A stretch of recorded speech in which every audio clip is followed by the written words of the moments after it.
Hi everybody and welcome back to Medium Moments. It's great to see you here again, and I've got a jam-up collection of books to share with you this week. I'm really excited that I'm going to be able to release 2 new perfect picks this week. So let's get started. But before we do, please take a few seconds to grab a piece of paper and something to write with.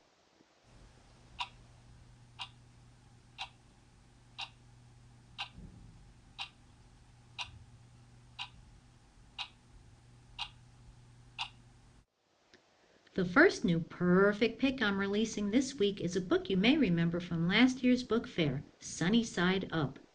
I just finished rereading it, and I'm so excited to be able to make it a perfect pick.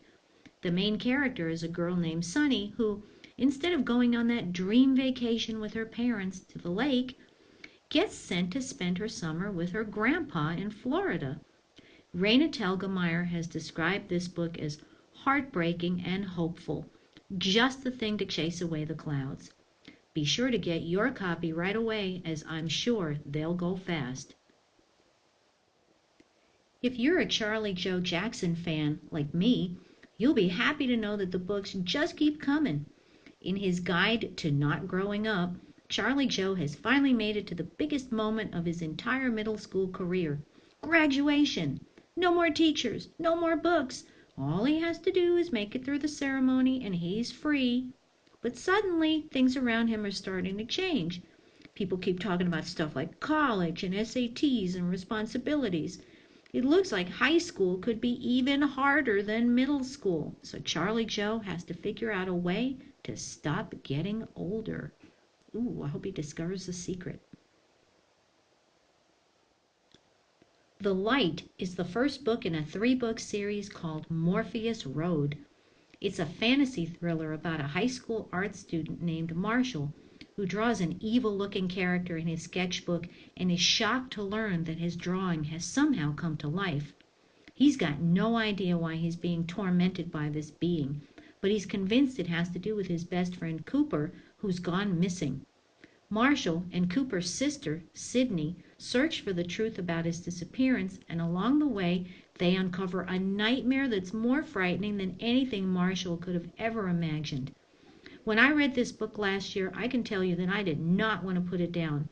I would say that it does have a little bit of YA content, but is definitely okay for middle school. It's by the same author of the Silo series, and I would also recommend it to people who liked the Dreamhouse Kings series or the Miss Peregrine series. Sports fans, listen up. I've got another new book by Mike Lupica called The Extra Yard. It's about an 8th grader named Teddy who has finally achieved his dream of being on the football team. He's trained hard, he's practiced hard, and he's ready for anything, but the one thing he's maybe not ready for is his missing dad to show up and move back into town.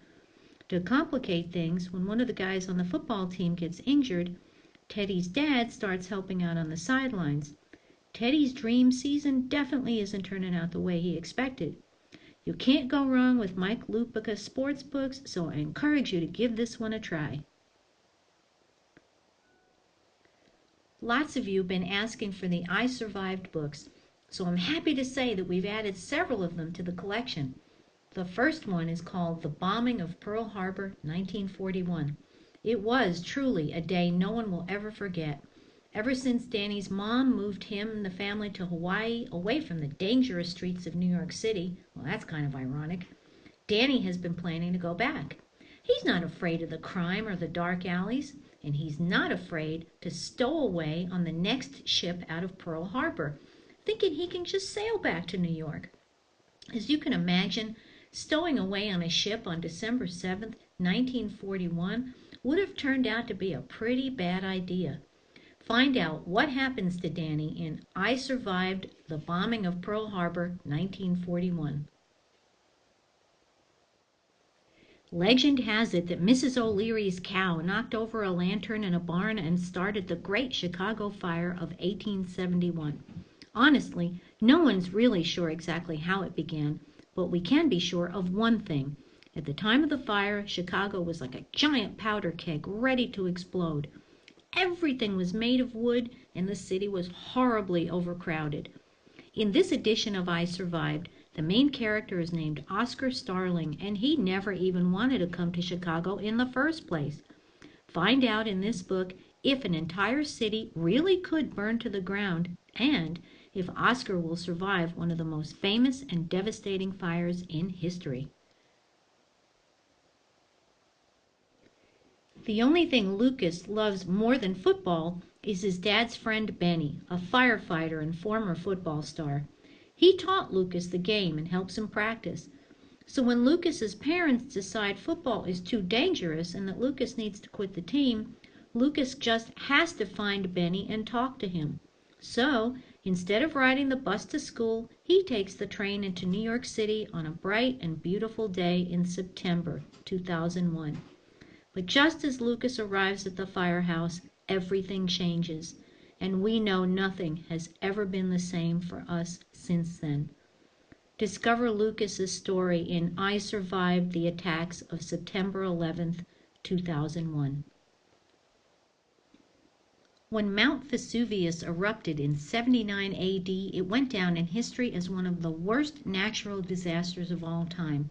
The Italian city of Pompeii was buried under clouds of fiery ash and rocks which fell from the sky like rain.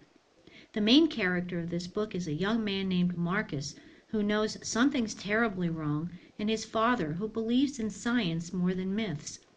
Find out if Marcus and his father... I'm super excited to be introducing this next video because it was written and produced by Brandon Brooks, one of our amazing Getty's Middle School 7th graders. I've been long hoping that students would want to do book review videos like this, and Brandon has taken the lead with Tangerine, one of his favorite books. So, without further ado, take it away, Brandon. This book is called Tangerine. It's about a boy named Paul Fisher. He plays soccer, but one thing about him is he's blind. No one knows how, but rumor is that he stared at a solar eclipse. This is one of the many mysteries in this book. I read this book last year, and it's still for sure a perfect pick for me and anyone else who likes soccer or a good mystery.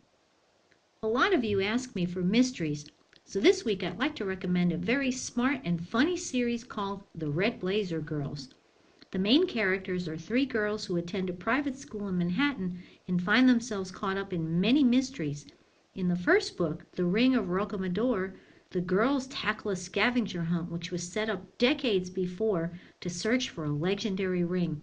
I've really enjoyed this series and I hope you're going to give it a try. Kwame Alexander's new book has a really long title.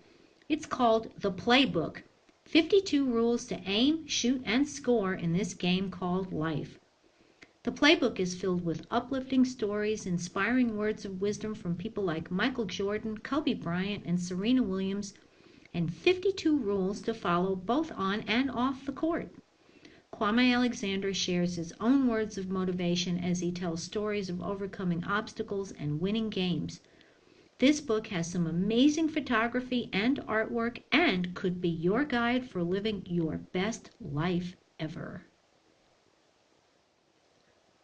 I like to include interesting nonfiction for you, and this week's selection is Close to Shore, which is the story of the terrifying shark attacks of 1916. If you've ever seen the movie Jaws, you know that in it a seaside town was terrorized by a great white shark which killed several people. Close to Shore is the true story of a great white which attacked numerous people during 2 weeks in the summer of 1916 and caused the biggest shark hunt in history. I'll read you a brief passage from the book. Seconds before the attack, a shiver traveled down his spine.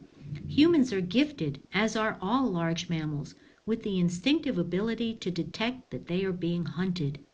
As the creature's shadow merged with his on the bright, sandy floor of the sea, Charles experienced an adrenaline explosion, the overpowering natural urge to live. He was in only 3.5 feet of water, close to shore. Safety was at hand, but it was too late. Count All Her Bones is the sequel to Girl Stolen. I really don't want to tell you too much about this book because I don't want to give away any important information, So what I recommend is that if you haven't read Girl Stolen, you check it out, and trust me, you won't be able to put it down. If you have read Girl Stolen, then you'll definitely want to read Count All Her Bones next. I only have 3 copies, so they'll be in high demand. Be sure to put your copy on hold today. Finally, here's the second new perfect pick I'm releasing this week. It's called Awkward, and it's about a 6th grader named Peppy Torres who does something pretty mean on the first day of middle school. It wasn't intentional, but she feels pretty bad about it. However, this book is so much more than the story of how ashamed Peppy feels about the way she treated another student. It's also about fitting in, competition, friendships, bullying, and even the way you sometimes have to break the rules to survive middle school. I've read this book twice and enjoyed it both times, and I think anybody who's been a fan of Sisters, Drama, Smile, Ghosts, Roller Girl, or any of the other terrific graphic novels we have will enjoy this one too. Be sure to check out the great selection of scary books that are on display just in time for Halloween.